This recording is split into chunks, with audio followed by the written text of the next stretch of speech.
Oh, yeah, I think we might be live, guys. Let me just have a little look. Let me just check. I was messing around with some configuration earlier, and I think I messed something up, so let me just see if we're back on track, though.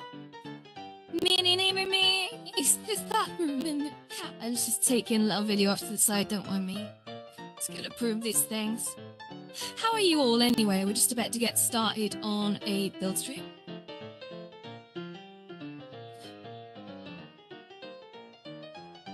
I think that's okay. Here's the audio all up behind. That's some colourful music playing in the background. I'm just going to do a little audio test just to make sure you can hear me. Bear with me. Might be some feedback.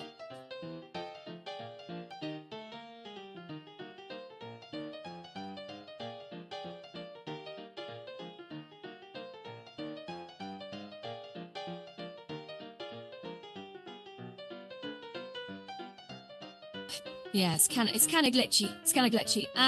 We'll see how we get on anyway. Let me know if it's a problem. So today I'll be actively watching the oh hells.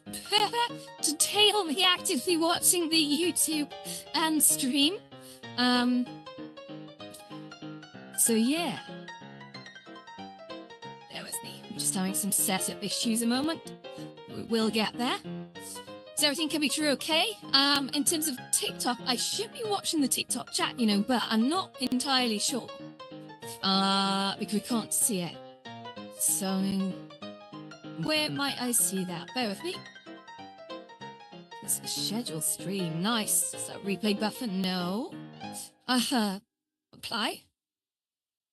What was that tip? Oh no, we don't want to hit that. Oh Jesus. That's a terrible idea. Okay, well, I'll be watching the YouTube chat for sure. So if anyone wants to actually send me a message, YouTube is the way, I believe. I usually watch the Twitch and the YouTube, but I have literally technical problems at the moment. So let's just carry on. Anyway, so today, guys, we'll be working on Blender. So I'm just going to quickly set up my remote desktop a sec so you can actually see what I'm doing. Bear with me. To go in. If anyone's there, by the way, feel free to say hello. Oh, cool. Nice. Okay. Let's close that. Minimize that. And if I just pull that a little closer. There we go. I should be back. Perfect. Okay. We're here. Let's do that. Hey, great.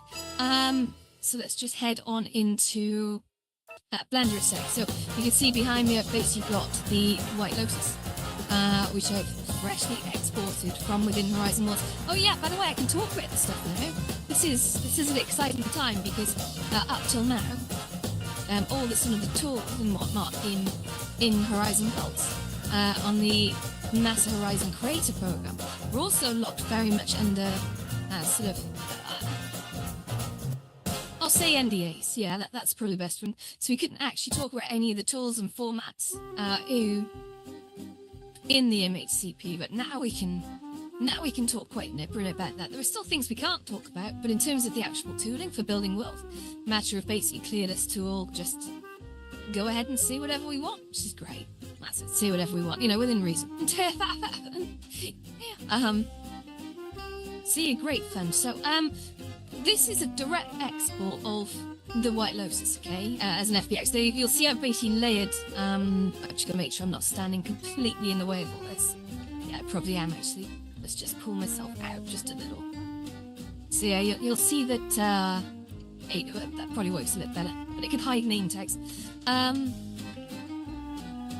So you can see sort of at the top here on the right, I've got listings where I've basically gone through and segmented things off because you can only import 500 meshes in a single FBX at the moment into Horizon Worlds. So I think we were clocking in at over 1,000, which is redonkulous, right? That is pretty silly. But the reason for that is because this was actually built in primitives using Horizon's in headset build tools. That's kind of important, right?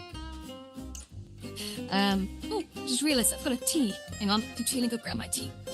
Oh, try to knock it over everything. That would not be good. This is one of the problems of wearing a VR headset. Spatial awareness. Yeah. Cool. So I'm just going to be very mindful. There's a very hot mug of tea just next to my right hand. If I actually kept that, it could be a disaster. Ooh, look at this. It's been on my hands. Yeah. So what I've done is I've gone through just breaking it into lots of sort of sub-objects up here. So you can see sort of rough counts of things going on up here.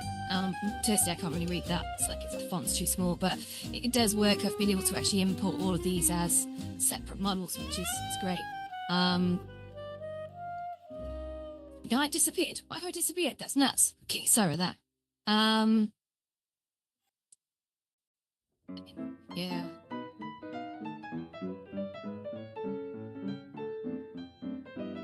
So I lost my thread.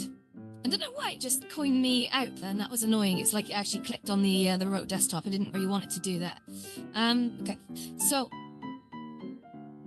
by segmenting these into view layers, what I've basically got here.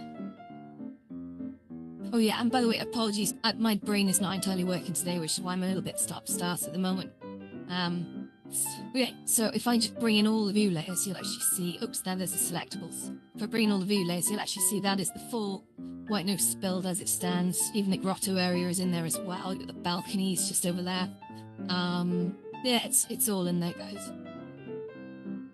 But if I, yeah, and of course you've got the lounge furniture in there as well with all the details.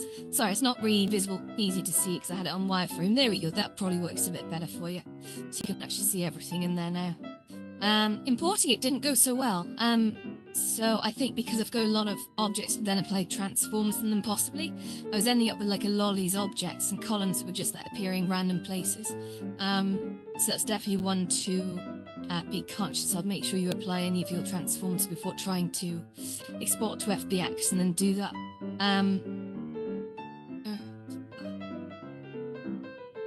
But what I'm going to attempt to do, because there are so many meshes in this that making this manageable is ridiculous. There doesn't need to be this many meshes in a given object. So I've got a choice. I can either go through and group them and sort of pull them together so I could join meshes. That's an option that I have. For example, if I sort of jump back to here, if I start sort of selecting things. Oh, of course, I've set them to non-selectable. So if I make the lounge no selectable, the lounge furniture, I should be able to say selectings. Oh, that's not working. If I goof this up, let's turn it all on. Okay. And let's just see. So, for example, that's one mesh, and that's actually a soft cube. For those of you who are familiar with Horizons building, there you see, those what a sub-D becomes. A sub-D object is the old style of building. It's where you sort of you do all the in-headset building. This is actually cast this out to now an FBX so they can use it as a template, which is pretty nifty. Would I recommend then just converting this into tri-mesh and inputting? No, I wouldn't. Not from what I've seen. You know, holy hell, no. You know, it's better to create your own geometry from scratch. Look at all that shit. Like that is not clean geometry. That's all over the place. If I show you what a beveled cube should look like, just bear that in your memory set. This massive mash of triangles all over the place, right? If I sort of just make all these disappear a sec. Oh, there we go, that'll do. So if I now create a new collection, I'm going to call it like rebuild, okay? Oops, yeah, whatever. So if I now come down to here, and I see like Shift A, mesh, and I want to make the tube, okay? So to squash that down like we saw the other thing just then, I basically go and G on one side and on the Z, yeah, fine. Okay, and watch what happens here now. If I select all, okay, using the A key, and then I F3 and I say bevel, yeah, bevel edges. Watch what happens there. If I do this, look at that, and then I'll zoom in a bit, I should see a little bit better. Oh shit, that's too much. So that's like the star of Aladdin. Come closer. Too close. So if I just bevel the edges there, like you can see that like it adds a slight softening to it, or a bevel specifically, actually, so I stick to the bloody word, isn't it? But if I then move the mouse wheel up, you can see it actually creates subdivisions of that bevel, so you can create that quite nice soft cube shape just by, you can make it as complex as you want, although don't, honest to God, right? You're making a game object, you want as little surfaces as you can in it just to make the illusion. So for example, I could start maybe there. I probably wouldn't normally do that, I'd probably add smoothing to that, but if I just do that now and I come into here, you can actually see if I come in here, that's actually my soft cube. But look at the topology, guys, look at that. You can see that is how a bevel cube should look like, okay? But when we go look at, I say cube, I'm sorry, I've squashed it to a cuboid, but you get the gist. It started off life as a cube. If I then bring in the sort of the Daydream phalange here, right? And I say, sure, let's just look at that by comparison. You know, that clean sort of topology versus this, it can wildly different. So to UV mapping, texturing, etc. You don't want to be dealing with this crap. You don't want to be dealing with that at all. So yeah, I think I'm about to make the White Lotus again for what might be the 6th or 7th time, guys. Which should be interesting. Every time I've learnt something. So the one that's in banter at the moment was probably the best accomplishment yet I've come up with, but even now I can see problems with it. But really, I am at a bit of a crossroads. I'm thinking, you know, why reinvent this rather flat-looking Lotus? I've always been quite proud of the flat and simpleness of it, because in terms of rendering, it's very fast. It takes no time at all to load. It's not overcomplicated if I bring in the elements. And it's very kind on your headsets and standalone. And even though, sure, graphical fidelity does matter, it sort of does what it set out to do. It created a very simple, relatively small social hangout that can accommodate 32 players very easily. You know, with enough room for people to spread out. And that's exactly what it's set out to do, and that's exactly what it does. Without sort of, you know, this is something like I'm a little bit, what's the word, opinionated on, guys. But I do not put games in my social belt. If you want to play games, honestly, put them in another world. Go play a game in a game world, because what I find is that if people come just for the conversation, you get the right kinds of people in there. And I stand by that. I always sort of remember, like, growing up, there were two sort of bars on either side of the town. One of them had a pool table, and one of them didn't. It didn't have any games, it just sort of served food and drink. Surprise, surprise, the one that served food and drink really didn't get any trouble at all, but the one that had pool tables and all that, yeah, fights. Like,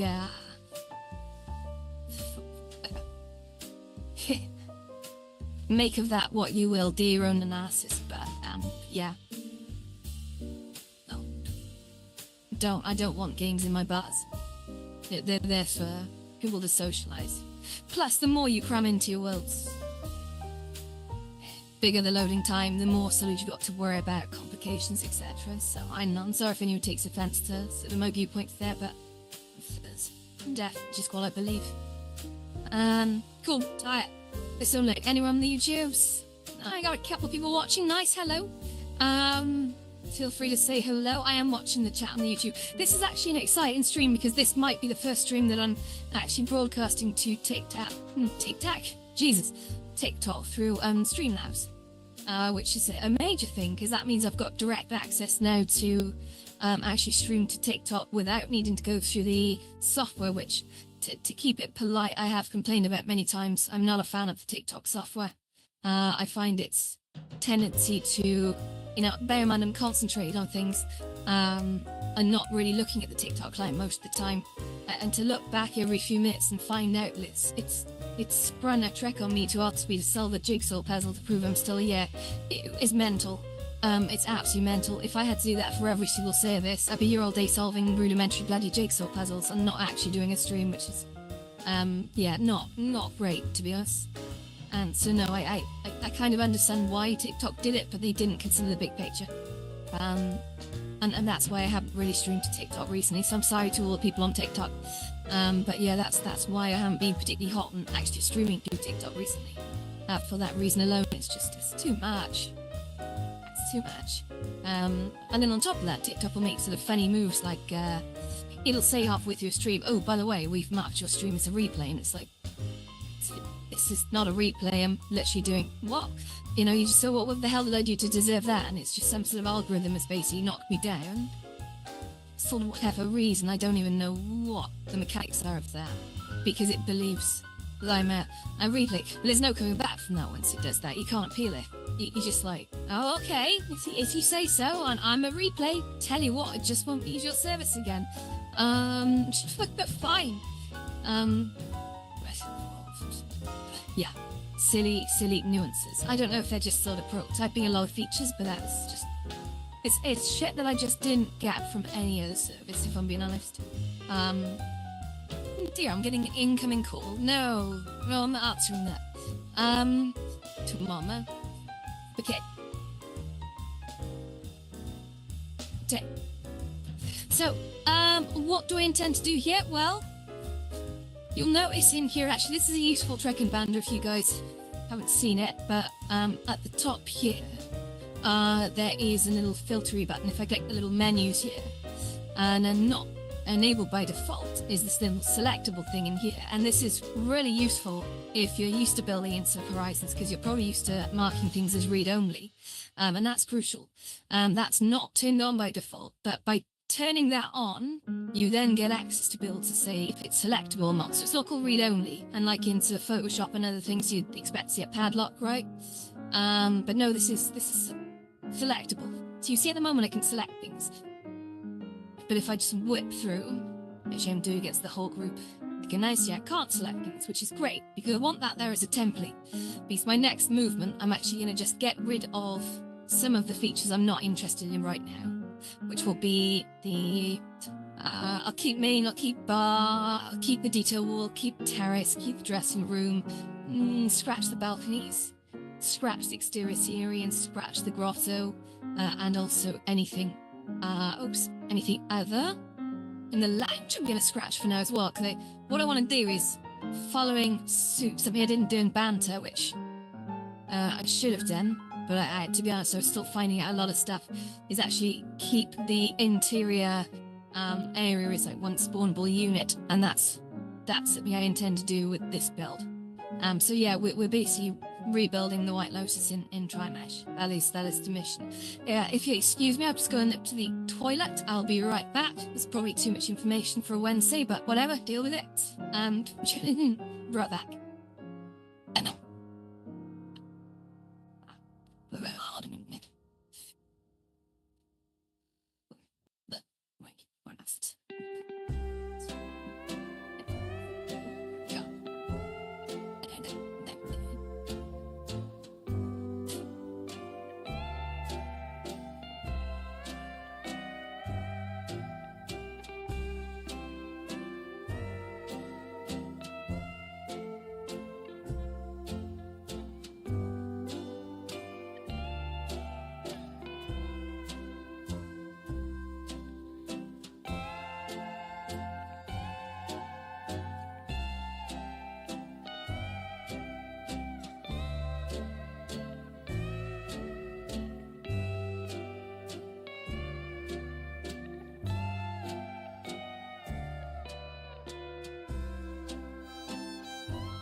Okay, sorry about that. Okay. Now where do I put those headphones? There they are. Okay. Let's have a sip of tea. Oh, and then we'll get back into it. All right, so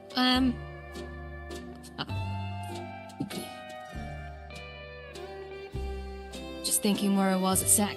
So what I want to do probably first of all, right, is get the proportions right. And in doing that, yeah, okay. I'm trying to work out how I'm going to do this. So I'd like to keep the geometry as sort of one object where I can, but that's where it fouled up before, guys. Okay, so I've created a cube. Let's get rid of that cube, eh? Delete. So I'm going to just add a new cube. And so Shift A, mesh. Oops, Shift A. Do I want to mesh? Actually, no, let's start with the plane, actually. Let's start with the plane. So if I start with the plane, we're just going to scriggle our way up to here. I'm going to turn on Snappy, okay? But what I'm going to do is I'm going to turn on Vertex Snappy. So now I think. So if I just grab this, I move this up to sort of, oh, yeah, that's, Celery again. Okay, well, all right. So the important thing is here, I've actually got all of this turned to non-selectable, which is very important. Now, I'm not deleting wireframe because I think if I did this in wireframe, it's going to get very confused. Yeah, look at that. No, not doing that. So if we just take that back to sort of, oops, wrong view, to this is going to be a bit easy to work with. So now, if I just edit this, and I want to go into edge select mode, okay, and then if I just G along the X, we're just going to pull it out to there, okay. We're going to do the same here. We're going to say G along the Y, okay, then to by here, perfect. And then if I just show you what happens when I get rid of that, I've now basically created a plane in certainly the right place, kind of. It is missing a bit of a trick here, where I do need to actually slide it down. So if I just switch to the, I have had people to tell me to work in sort of a split 4x4 view. It's like I have 2x2 view, but I am defiant. So if I just G and then pull that down to, oh no, I didn't want to do that. So my bad. So get this plane, make sure I'm not in edit mode now, okay? So I'm going to just take this back to here, and you can see then that's where my plane is actually at the top. So I'm going to G, and then down on the Z. Of course I didn't press Z, did I? Put it down on the Z, right, which actually should be the constraint anyway, but it forces it on the Z, which is fine. So there we go, I've now got my plate in the right place. Excuse the excuse the obvious Z ripped there. So now what I want to do is I want to go back into edit mode, and this time select the face. And the face I'm selecting is actually the face of that plane. Okay. And let's just raise that plane is a little bit further down than perhaps I'd like, because this was built with cubes, don't forget. This is one of the things to remember, and why I said that when I was looking at the banter based White Lotus, there was 128 meshes. But the Horizon Worlds one was, you know, way over 1,000. It's like 1,200, and that's because the Horizon World one had to be made with cubes. We had no choice. So, or cuboids. So what I'm actually going to do is take that back to the X view. And I'm going to just zoom in a bit so you can see what I'm doing. I'm going to say, yeah, G on the Z, bring that up to, I mean, I can't actually tell where the floor is, but I'm going to guess it's here, because I think that's a step upwards there. Let's just confirm that. I mean, it seems legit. Yeah, I mean, it's definitely seems right. The other thing I'm going to do in here, I'm just going to I'm just gonna go up here and I'm in on back face culling. Very important. This view supports back face culling.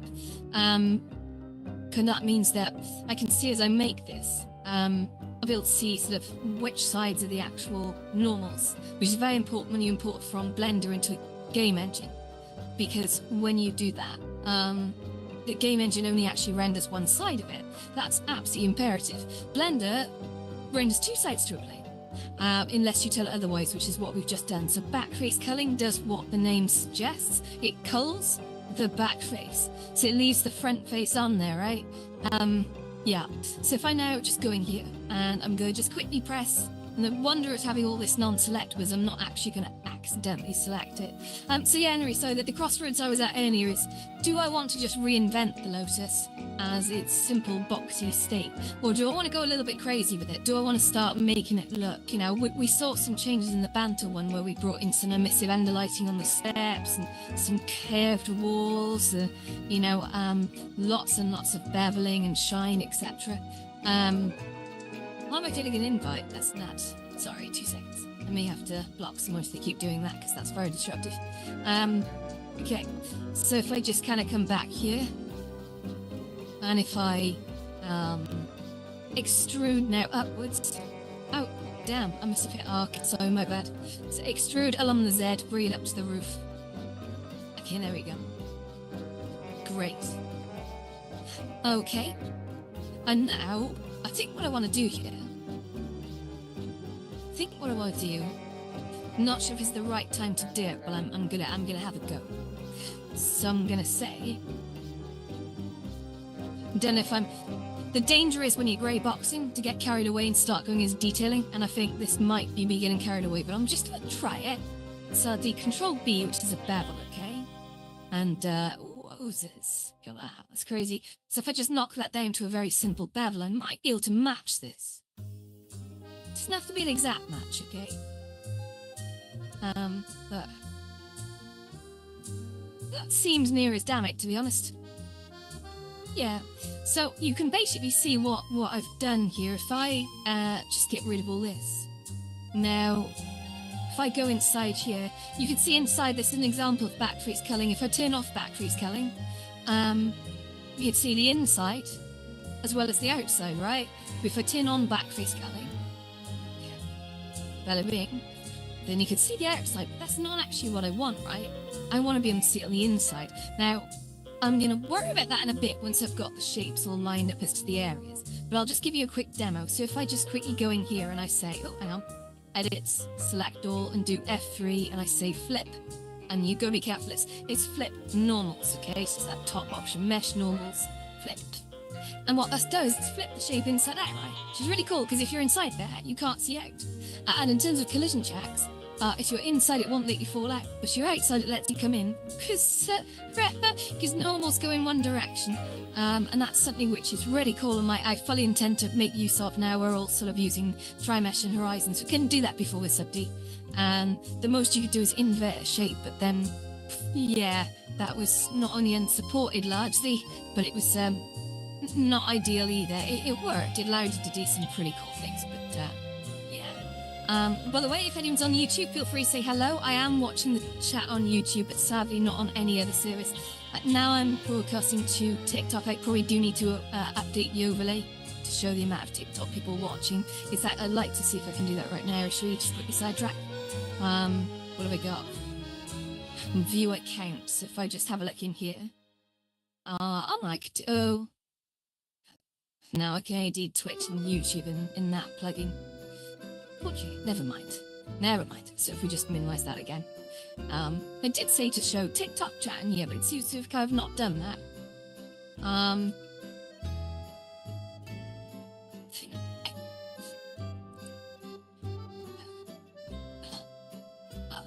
Message not see or something. Anyway, I don't want to dwell on that. Sorry, that would just be boring. Let's not do that today. Cool. Okay, so that is shape 1. I'm actually going to set the normals back on this, right? So I'm going to say, go back into edit mode, that's important. So tab to go into edit mode, select all. I'm going to say F3. I'm going to say normals. So flip normals. There we go. So you're back. So with that done, now what I need to do is work on the next thing, which if I go up to here, I'm going to bring in the dressing room for a template, so make sure you see it. So again, I can't select it, okay, and it's very important. But if I just bring in a mesh, which will be a plane, and then I sort of G that, yeah, and then I edit, and I've got to, actually one thing I'm going to do is I'm going to Control A on here, just while I think of it, and I'm going to say all transforms, okay? That's very important when you're dealing with game objects that are important somewhere else. If you don't apply those, you get some really odd behavior. Okay, let's just come down here. So that plane that we just added, Amber, just grab him, and on the Z-axis, oh, it's because I'm in edit mode. Grab him on the Z-axis, pull him down to floor level. That's lovely. We're nice and exact here. Because I gotta be honest, when I've tried to do this before in Blender, designing levels in Blender is really hard. It's really hard. Like if you use a proper CAD engine, and actually somebody on a good friend of mine on Twitter did tell me about something called FreeCAD. That might be a better solution for doing like just level design. I think for adding details to it, Blender's probably a man there. But yeah. Oh shit. You know that was a shortcut to do that. Okay. So and come in here. Let's say edit mode. What I need to do now is select on this. Just select that. Edit mode. Can I not see this there suddenly? Come on. Oh, he is there. Okay. Weird. Well, I need to G that on the X-axis across to, well, it's there. That's mad that I can't see that. Let's flip to another view. We're for whenever let's try it from down here. So G that on the, let me guess, when we look, Y-axis? Yeah, sure. We're going to bring that across to there. That's perfect. Now, if we select the face on that, I am going to do a wireframe, but I'm going to turn off this see-through. Yeah, that's kind of to look at. So if I now G, now extrude that in edit mode up to like. I gotta be careful, right? Because the actual bounds here are where these thick walls are, so I've got to be very mindful of that. If I G that and pull that back in, there we go. And I think what I gotta do here is click. No. Well, actually, no, that's right. So if I now G that, and on the X-axis pull him into that inner sort of vertex. So you then G that, and then on the X we go this way. Okay. Wonderful. And then last of all, I've just noticed we're not actually on the floor here, so I need to focus on the inner boxes. It's a very different style of modeling where we're doing the interiors. We're using sort of almost space partitioning rather than just surrounding blocks. And then we'll punch holes in them afterwards and actually get them to bridge those edge loops so we can see how they look. That'll be fun, but we'll worry about that once we've got a little bit further down the line. So I'm going to call this like main full groups interior chain. Oops. And you watch. I'll be really precise with this up until about probably 3 hours in, and then I'll just start to fall apart. So dressing room interior.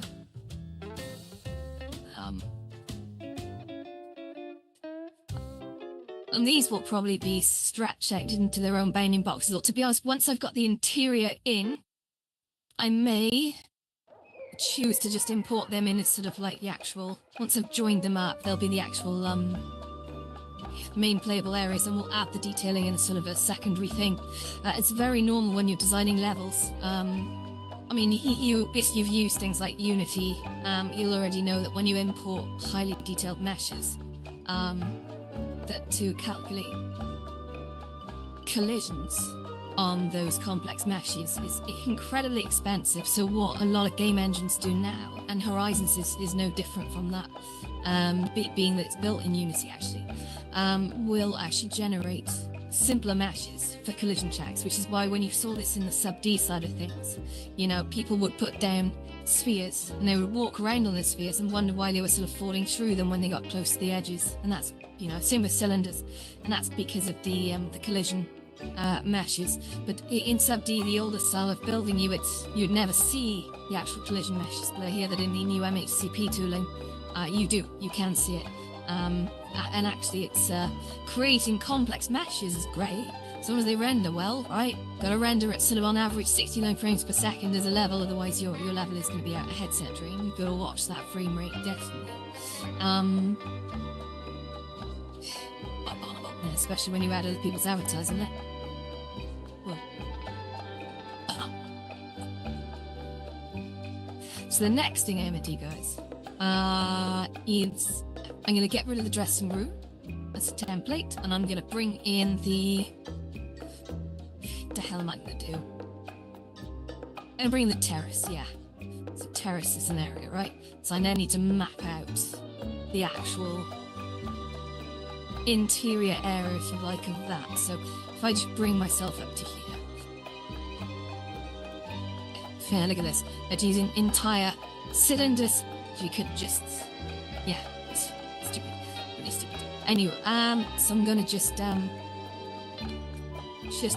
plane, and that plane I'm just going to pull into view here. Okay, I'm going to map it to the interior of this area, and then I'm going to make sure I'm in edit mode, click on an edge, okay, and I'm going to grab that all the way across to, well, this vertex here I think is the one. Oh, hello. Hi, he's all over the place. Okay, and then I'm going to grab that edge.